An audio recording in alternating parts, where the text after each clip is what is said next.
Tropical Depression Maring is crossing Pampanga and is about to leave the landmass of Luzon. Maring is expected to leave the Philippine area of responsibility on Wednesday. As of 5 p.m., State Weather Bureau Pag-asa says Maring is in the vicinity of Bacolor, Pampanga, and packs maximum winds of 60 kilometers per hour and gustiness of up to 100 kilometers per hour. Signal number 1 is raised over Metro Manila, Cavite, Laguna, Batangas, Rizal, Northern Quezon including Polillo Island, Southern Aurora, Bulacan, Pampanga, Nueva Ecija, Tarlac, Zambales, Bataan, and Pangasinan. Heavy rains brought by Maring has caused flooding in different parts of Metro Manila. Evacuations are also ordered in Quezon, Rizal, Batangas, Cavite, and Laguna. The other weather disturbance, Typhoon Lani, is still north of Batanes and continues to move towards Taiwan. Lani will not have a direct effect on the country. Justice Secretary Vitaliano Aguirre calls Senator Risa Hontiveros unethical for releasing a photo of his text message which said he will expedite cases against her. Hontiveros, during her privileged speech Monday, showed a photo of Aguirre taken by a photojournalist covering the Senate hearing on September 5. Zooming in on the photo, the recipient of Aguirre's text message turns out to be former Negros Oriental Representative Jacinto Paras of the Volunteers Against Crime and Corruption. Hontiveros urged Aguirre to resign for his supposed unethical conduct, but Aguirre says the photo violates his right to privacy. Aguirre says, quote, "I condemn such an act for being unethical and for being unbecoming of a public servant. That a public servant will conveniently resort to the protective mantle of a privileged speech makes it more despicable and diabolical." He adds the text message cannot be used as evidence for a complaint against him, saying the unauthorized prying and the publicizing of the text message is a violation of the anti-wiretapping law. A lawyer wRap consulted says the anti-wiretapping law does not mention photography.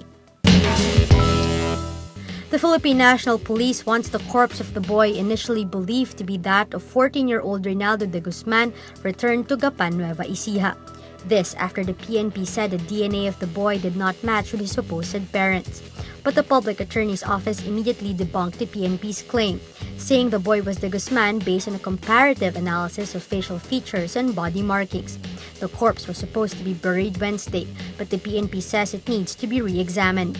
The child's body was first found floating in a creek in Gapan City on September 5, with at least 30 stab wounds.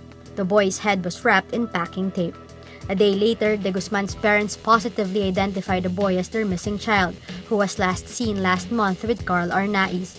Arnaiz was gunned down by police on August 18 after supposedly robbing a taxi. The Catholic Bishops' Conference of the Philippines on Tuesday issues its strongest statement against drug-related killings in the Philippines. The CBCP cites the deaths of 17-year-old Kian de los Santos and 19-year-old Carl Arnaiz at the hands of Caloocan City cops. CBCP President and Lingayen Dagupan Archbishop Soc Villegas says, quote, "In the name of God, stop the killings. May the justice of God come upon those responsible for the killings." The CBCP, without mentioning any personality, also alludes to words often used by the Duterte administration to refer to drug addicts.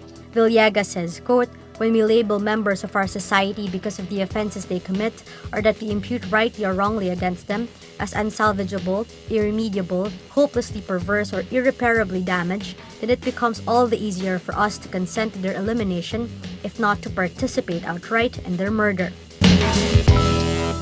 United States President Donald Trump, on the anniversary of the 9/11 attacks, warns that savage killers who threaten America will find no haven on Earth. On the 16th anniversary of the attacks, Trump's first as president, he observes a moment of silence and lays a wreath at the White House before delivering remarks at the Pentagon. Trump says Americans cannot be intimidated by its enemies. He says, quote, "Those who try will soon join the long list of vanquished enemies who dare to test our mettle." The 9/11 attacks remain the deadliest ever on U.S. soil.